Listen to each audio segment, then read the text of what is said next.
What is up, my friends? Welcome along to Florian Tuesday. The Here We Go has been given by Fabrizio Romano, and I'm going to take you through what we know, what we don't know, what people are saying, what some aren't saying, and where exactly we're at. Of course, we do want to know your thoughts, so feel free to let me know in the comment section. Drop a like on this video if you enjoy it, and I certainly hope that you do. And of course, we'd love you to join the Anfield Agenda WhatsApp channel. The link to that is in the description of this video, and you can join it free of charge, of course, where we will adhere to give you the very latest news on all things Liverpool.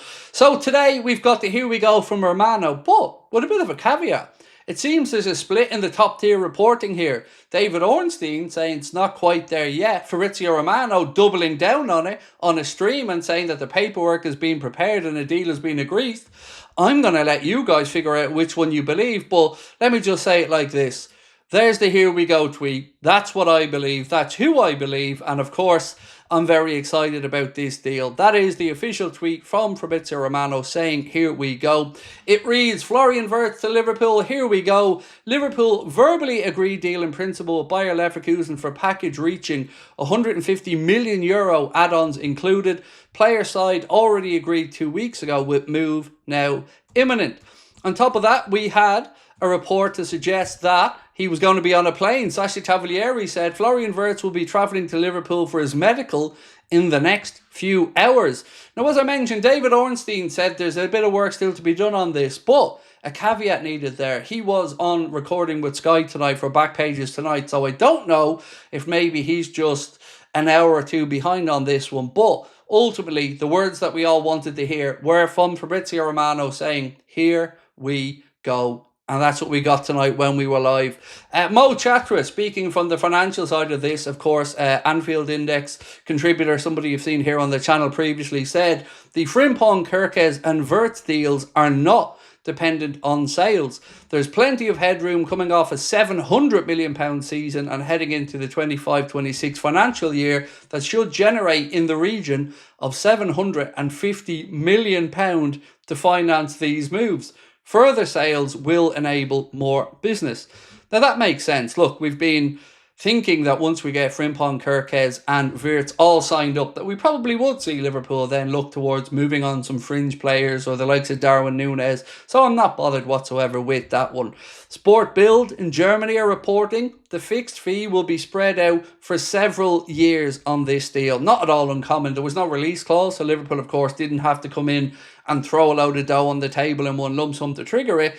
They were negotiating this deal with Bayer Leverkusen, a deal that Leverkusen really dragged their heels on, by the way. But again, if you want to wait a little bit on this one and you're not in the Fabrizio Romano Here We Go camp, absolutely up to you. For me, I'm very much on board with it. Also, Matt Thielen reporting, and this is very interesting, Liverpool are still interested in a move for Alexander Isak and believe the player's desire to join, much like Wirtz, could be pivotal.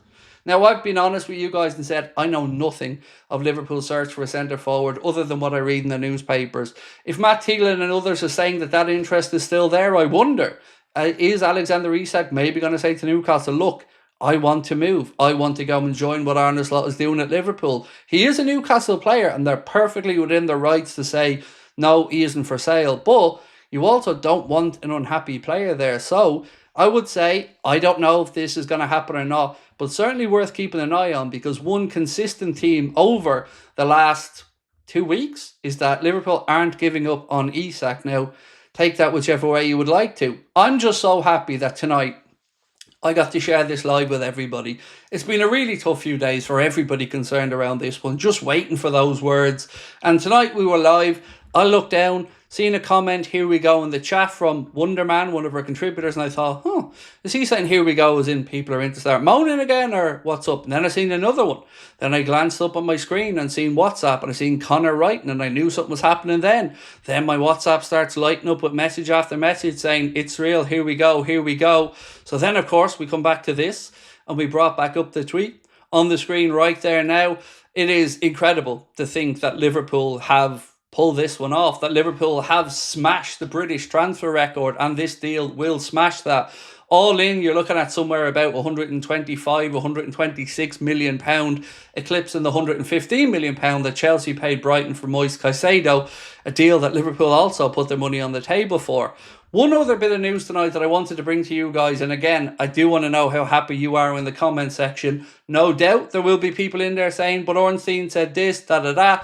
Look, again, I'm not making the claim tonight that a deal's been agreed. Romano hasn't. That is more than good enough for me, ladies and gents. But this piece here, I want to speak about Dirk Kuyt for a minute, because he was rumoured to be part of the potential backroom team for Liverpool next season. His agent, Rob Jansen, has said no, it will be a different assistant manager.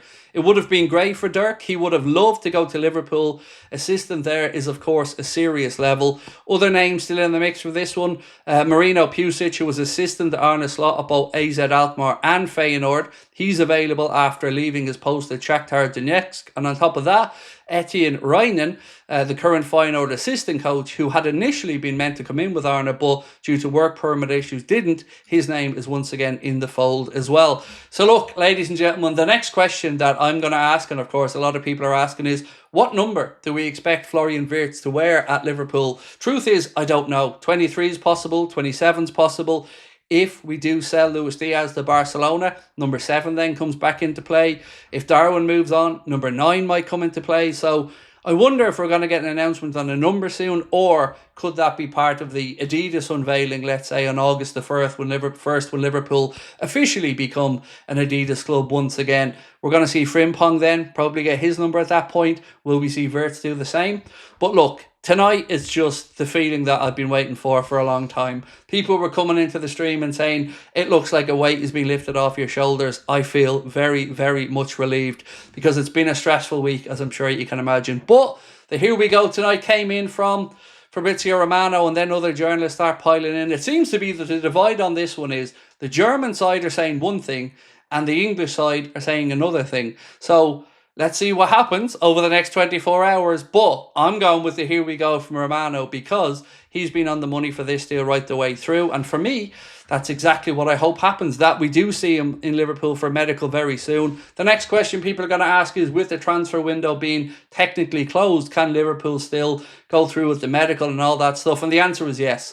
Liverpool can complete the medical, the player can do his media duties, sign all his paperwork. We just can't register that with UEFA or the Premier League until the window reopens next Monday. So again, nothing to be concerned about in that regard. Next, the attention will turn to MILOS KERKEZ, and then we've got the hat-trick I promised you. Frimpong, Wirtz and KERKEZ. There we go, ladies and gentlemen. Or here we go, I should say. That is it from me for tonight, folks. But I am delighted to say I will, of course, see you tomorrow, 8:45 for the Late Night Agenda. If you'd like to join our WhatsApp community, we hope you can do so. 3,500 people have joined in the first week. The link is in the description of this video. And once again, thank you all for your support over what's been an up and down last few days. Love you all to bits. Much love. We'll talk soon. Bye-bye.